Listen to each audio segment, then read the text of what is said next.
all of our skill sets are different and we are all uniquely created. When you just say yes to the outreach opportunity and go out and do it, God does amazing things with that.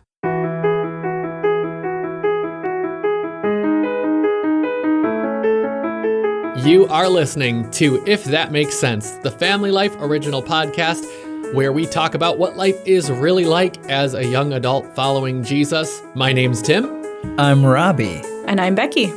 I thought yesterday's little excursion we made was an interesting little peek into what we're talking about today. Because there we were, out in the midst of our fine city, our fine town, and we ran into some people who were doing the very thing we're talking about, which is evangelism or outreach, right in the middle of the town square, amidst homeless people and not homeless people. And we saw some folks from a local church there and giving out gospel tracts, but also giving out snacks. They were also giving out snacks, giving out works of art and things with Bible verses written on them.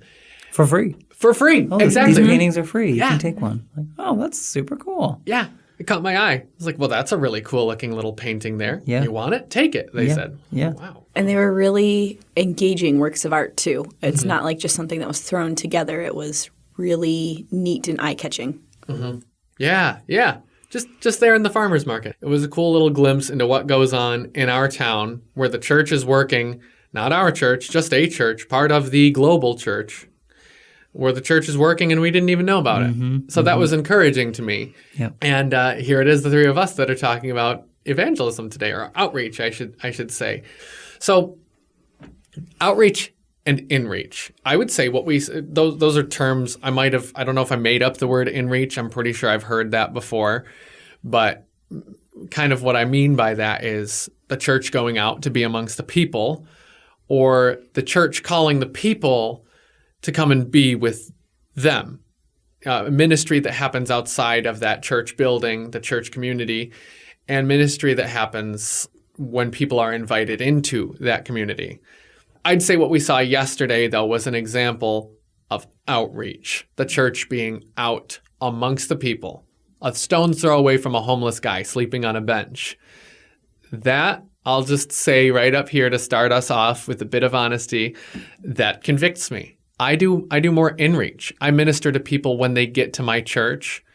But yeah, getting out there amongst the people is kind of a conviction for me. I don't do that a lot. I will jump in there too and say that I'm terrible at it. People look at me and assume I'm the type of person that's really good about like get amongst the people and be like, oh, Jesus. But I would so much rather just stay in my cute little home and not go anywhere and just work in my little garden and just ignore the world. And Jesus has a great story. I love telling it if you ask me, but I am so not likely to be like, do you know Jesus? Because he's really cool and I want to tell you about him. And I love talking about him with my Christian friends, but I'm comfortable in my Christian circle and I work here in this Christian place and I feel safe and everyone thinks similarly to the way that I do and I don't have to deal with, oh, you think that, well, I think that, well, and I hear people, you've worked in the world and it's really, really hard. Right. It's just a rough place to be.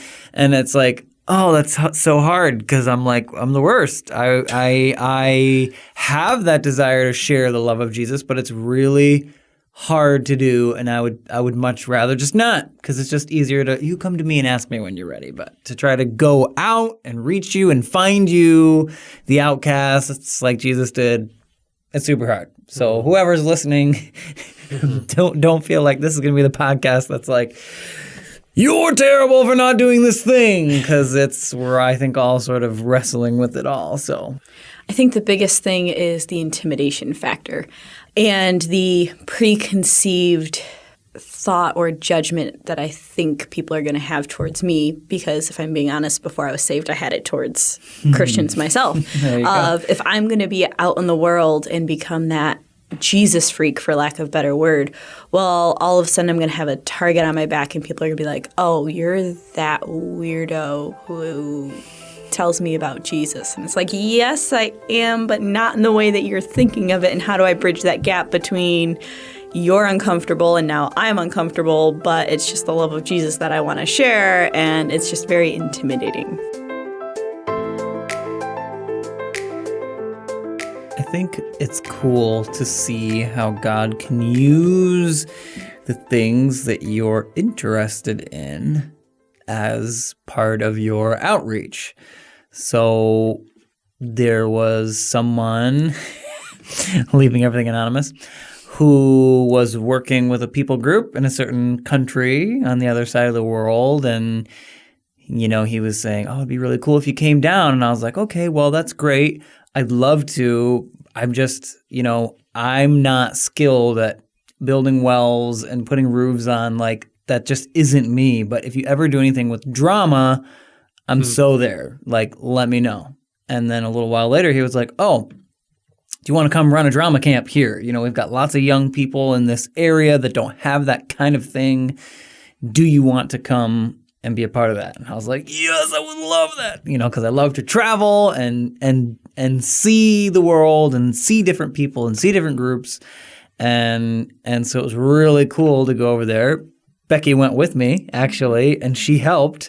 So she went first time, then I've gone back second time. So the first time she and I went, we went to a children's home and we ran a little drama camp, and we got to use the Bible as our script. And we just kind of took them through different Bible characters where, okay, this is going to be Samson, and oh, Samson was big and strong and God used him to do things. And so let's act out that story to music, and let's act out, you know, and we sort of went through the Bible and, okay, Moses and the burning bush, and everyone pretend to be the burning bush and pretend to be the waters that they're walking through.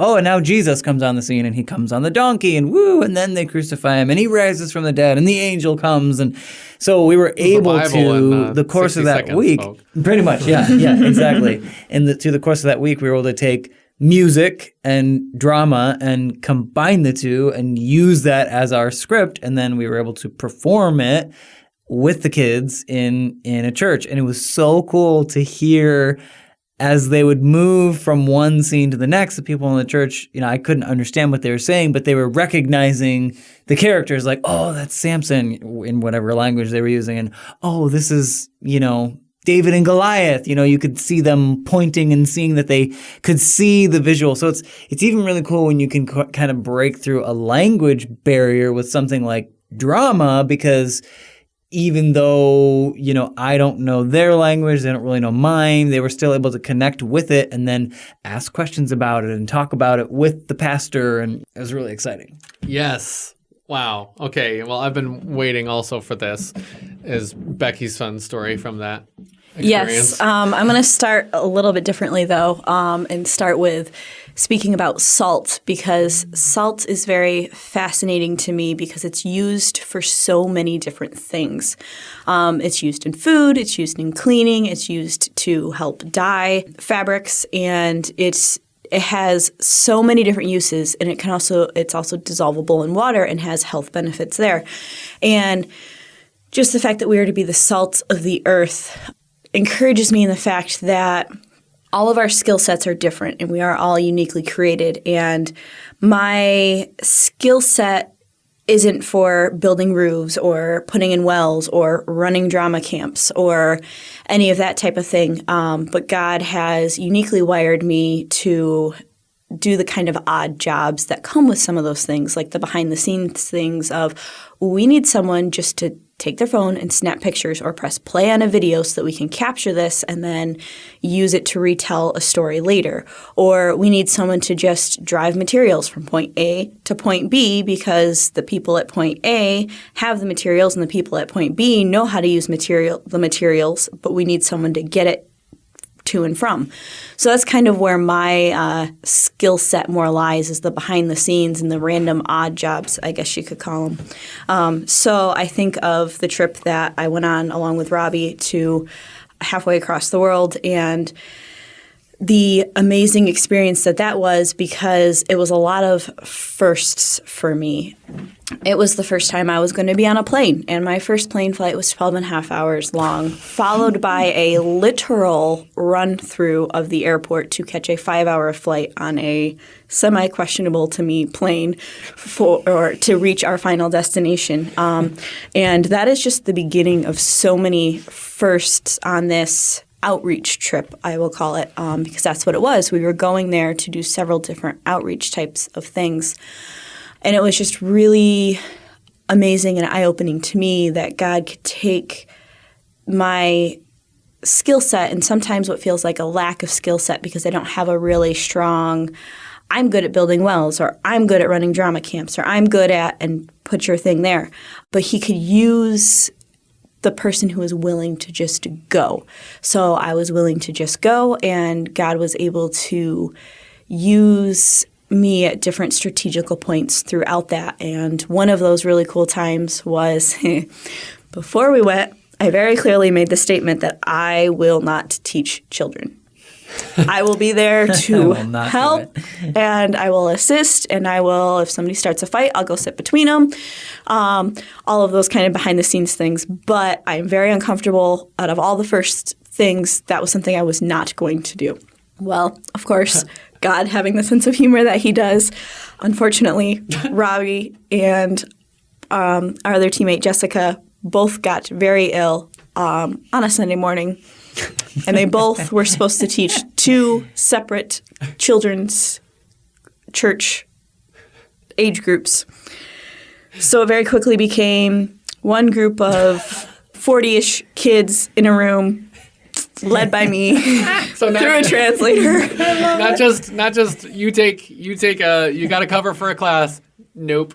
You got to cover for both classes, and it's your first time. Yes. And it's the one, okay. Yeah. And you're on the other side of the world. And it became a very wonderful experience in the fact that when you just say yes to the outreach opportunity and go out and do it, God does amazing things with that. And I was able to share the story of Noah's Ark and just share that with the kids and watch them as they were attentive and they listened and they wanted to hear. But then as we got to the craft time, how excited they got at gluing ribbons to a paper plate and then coloring the paper plate so it looked like a rainbow, a very simple, what seems like boring craft, but to them it was something they kind of treasured because they didn't have a lot.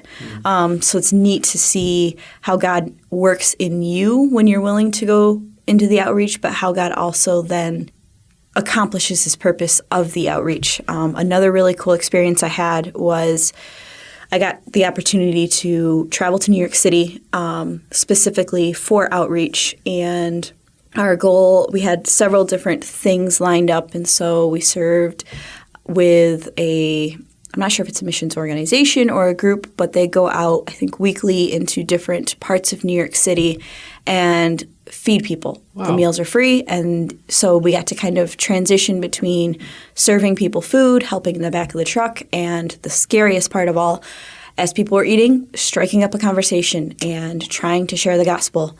That was another in a completely different setting that wasn't necessarily comfortable with, my first time to the city, and just doing a lot of I'm an introvert. They were very extroverted activities, but it was the mindset of go out and be the salt and the light and just do whatever you can to give somebody a meal or to just encourage them or just hear their story and do your best to shine the light of Jesus and just bring him into the conversation. So just outreach opportunities that are terrifying and intimidating, but at the same time, participating in those gives you a whole new view for how God works and what he can do just by simply being obedient and going out to share the gospel. Outreach is a wonderful thing that can happen halfway across the world. It can happen in a large city that everybody likes to go visit, but it also can happen in our own communities. Oh, yeah. When you're out grocery shopping or when you're just out and about, when they ask you, how are you? And it's the middle of a pandemic, and, how's work and this and that, and just taking those opportunities as outreach of it's a pandemic, but honestly, for me, it's been pretty good because I have Jesus, and just taking the opportunities to locally outreach as well, which I really need to do a better job at. I don't want to put ourselves down too much, because anything where you're willing to be used of the Lord is good. An outreach opportunity that made a real big impact on me was one when I was in college, and it was with a church that was in not a good city, not a good town.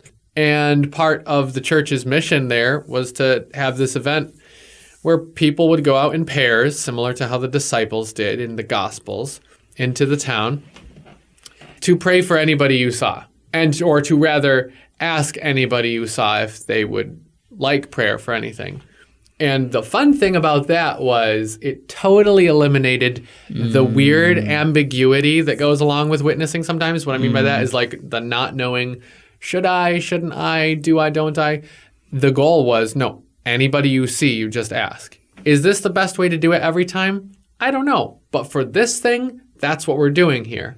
So that was the goal. Well, it's kind of nice that it gives you like here's what you're going to do. Yep. You're going to go around and pray for people. Boop, very clear. Not exactly. Like, if you strike up a conversation afterward, cool, and hopefully you do, but it's like, go pray. Yep. It's how uninvasive is that, because they can say, nope. And how many people say, nope, don't want you to pray for me? Yeah, right. Lots both ways, but mostly people accept prayer. And yeah, exactly. Removing the weird doubting, do I, don't I. That's probably not the best way to do things all of the time. There would be other problems with that. But again, for this specific event, that was the goal. Anybody you see, you ask if you can pray for them. And you're in a pair, you're going as pairs, so there isn't a weirdness of approaching somebody alone. And there's kind of accountability. There's, in some sense, there's safety in numbers because we were in a not great area at night. So that was a really impactful experience for me because having rules for the outreach. Little box to work in. Yeah. Another simple approach that I've been a part of is either around Christmas time, either go out Christmas caroling with candy canes that have either like a tag with an invite to your church or sometimes a gospel track or something that can encourage them to ask questions or just lets them know, hey, this is from this local church, and here's how you can find out more. I've done it with Christmas caroling. I've done it at a town festival, but just simple, thought-out approaches that here's what you're doing. You're basically going and caroling or going and handing out candy canes, and if you strike up a conversation, that's great. And if not, you've hopefully planted a seed where they'll look up more information later. Yeah. We did the same thing in the area where we, it's taking what you're interested in. Like, I love to dress up. I love to act. I love to do that. And, dressed up as a tree and walked up and down Market Street and handed out flyers for the church's, harvest festival. Like, I have no idea if they're going to come or not, but it's just an interesting, unique way to engage. And I feel like for me, like, that kind of takes the edge off too. Like, I'm in costume, so you can trust a guy in costume, right? The other half that we're talking about today is the idea of in reach. So I think so far it's pretty safe to say everything we're talking about is going out, whether it's across the world, down to a big city. For us, that's New York around here. Or we could just go out to our community and walk around and ask who we can pray for or hand out explicitly gospel-centered material, whether that's material that has the gospel on it, something like a tract, and not all tracts are created equal. I'll say that here. Not all tracts are created equal, but that's to say that's outreach, being out there. In reach, what I'm talking about with in reach, and let's each share maybe some of our thoughts on this if you have something to kind of round out my definition here. It's the times where if ministry happens, it's happening because they came through our doors first. So I don't think today's episode is a versus episode, right? It's not outreach versus inreach. I think it's pretty clear that both need to happen. Yeah, I think both. It's a balance, yeah. Right. I think it comes down to everybody is created different. So for some people, the church inreach, meaning it happens inside your physical church building, is more effective because people are more willing to come. But then you also have the people that have had bad experiences with the church or for some reason don't want to go to the church building. So outreach is more effective for them. So I think both forms of outreach are good and healthy and effective. It just, you're going to be ministering to a different group of people. And also, I think that there are different things that can happen when people come to your church. One of them is they can see the family together. So have you ever gone to a friend's house, somebody you've known for a while, but when you see them with their family, it kind of shows you this other side of them. And it's kind of beautiful to see that, how they interact with their place among their people. I think that can be a really winsome thing. When people come into our place and they see what these Christians do in their dining room, in their living room that is the church building. So I think that's a benefit of inreach, if that's what we're calling it. That doesn't happen the same way as when you are focusing on outreach. They get to see inside the family, kind of say, hey, this is a pretty cool group. Pretty cool to see these people getting together. They're not doing creepy, weird stuff behind these walls. They're having food. Right. Well, and I've seen, even with something like the Harvest Festival where they got an invitation in the mail for, hey, here's this thing that we're doing. And then the mom came to the thing just for her son and was like, oh, this is an interesting place. I haven't been to church in a while. Huh. And then started coming to church and then heard the gospel because of one of those in-reach things where, oh, my son is involved in this thing and he got an invitation to this thing and I'm going to come to this thing. And then those people wind up bringing more people. It's like it's all, and now we're still praying for her husband who does not know the Lord. And, and so it can sometimes be easy to look at inreach and be like, well, this is a waste of our time. We're just entertaining the church, and it's like, maybe you could get into that. But I've also heard things where those inreach things where, hey, would you like to come to this thing? I think a healthy balance of both the outreach but also the inreach can be super effective. I love inreach for several different reasons. The first being it gives the church body, the group of believers who go to church at that building, the opportunity to use that space to use their gifts to witness. I'm a quilter. I love to quilt. A church building is a great place to host quilters who want to learn, who are experienced, or have a ladies' craft night, something very informal that I love to do, that I can just invite people. We can do our thing. We can chat. We can get to know each other, build relationship, and connect that way. It's also great for hosting festivals and events where come as a family, have fun, get comfortable with the building, meet some of the church attendees, and hopefully get interested and come back. Or it's great for things like Awana, where you're ministering to kids both in the church and out of the church. Hopefully the ones in the church are learning and growing so that they can then, when they grow up, or even right now, use it for inreach, but also use that knowledge and the base that they're building for outreach at school. Another reason I love inreach is that is how my family was saved.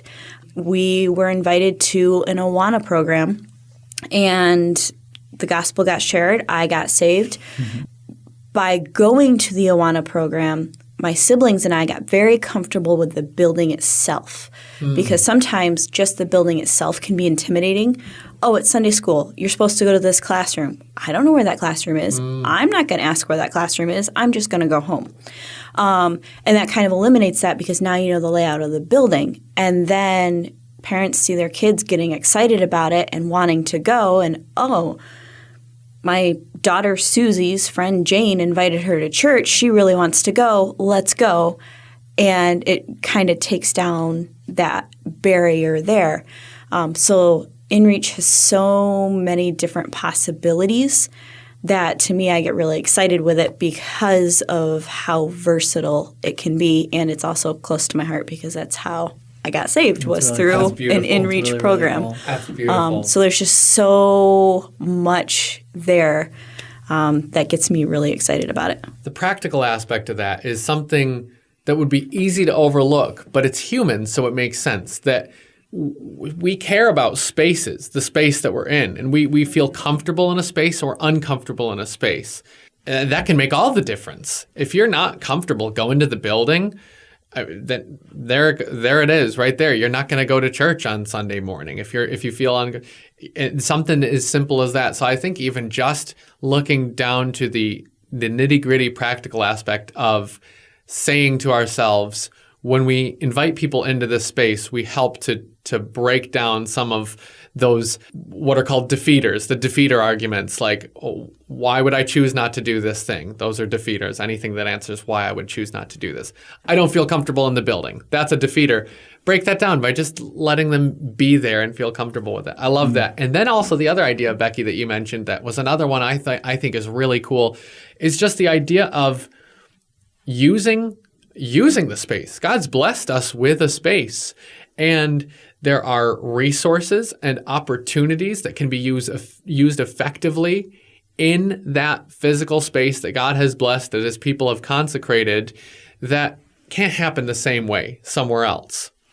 So to sum it all up here, to solve the issue like we so often do on this show with big topics in life, we solve all the problems of the world in this small padded room that we record in, is that we need both halves. We need both halves. And I think that's part of why communities need different churches. This is teasing a denominations episode that will happen someday in the future. It's part of why we need difference in the body of Christ. People who are gifted differently, people who see things a little differently. They see the fundamentals of the faith the same way, but they see approaches to it a little differently, because there are so many different kinds of people out there, and there are so many different ways to reach them, and what works for one isn't going to work for the other. To use, Becky, the names you used that reminded me of 1980s Christian school curricula, Susie and Jane.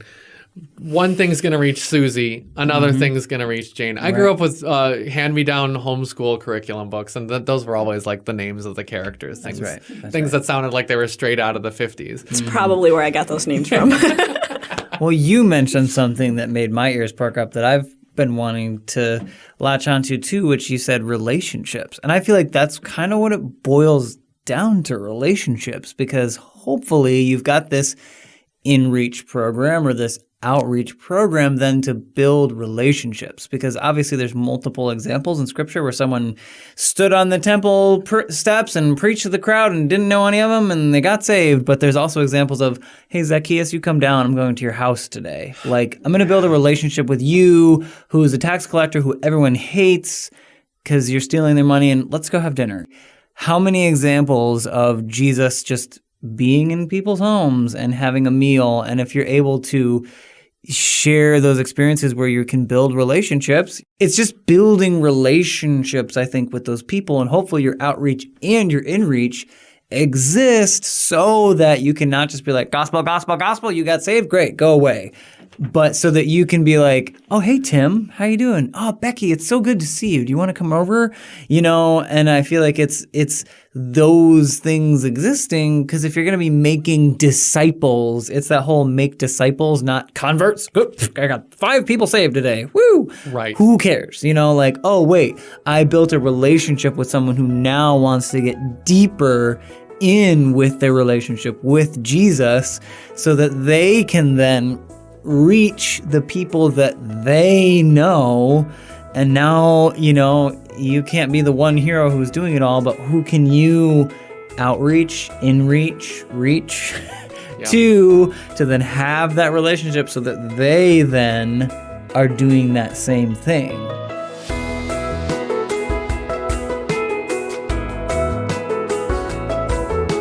Thank you for joining us for If That Makes Sense, the family life podcast about what life is really like as a young adult following Jesus. If you enjoy the show, please send it to a friend. Your genuine appreciation of the show is the best way for word to get out. And it would make our day if you left us a rating and a review wherever you found this episode.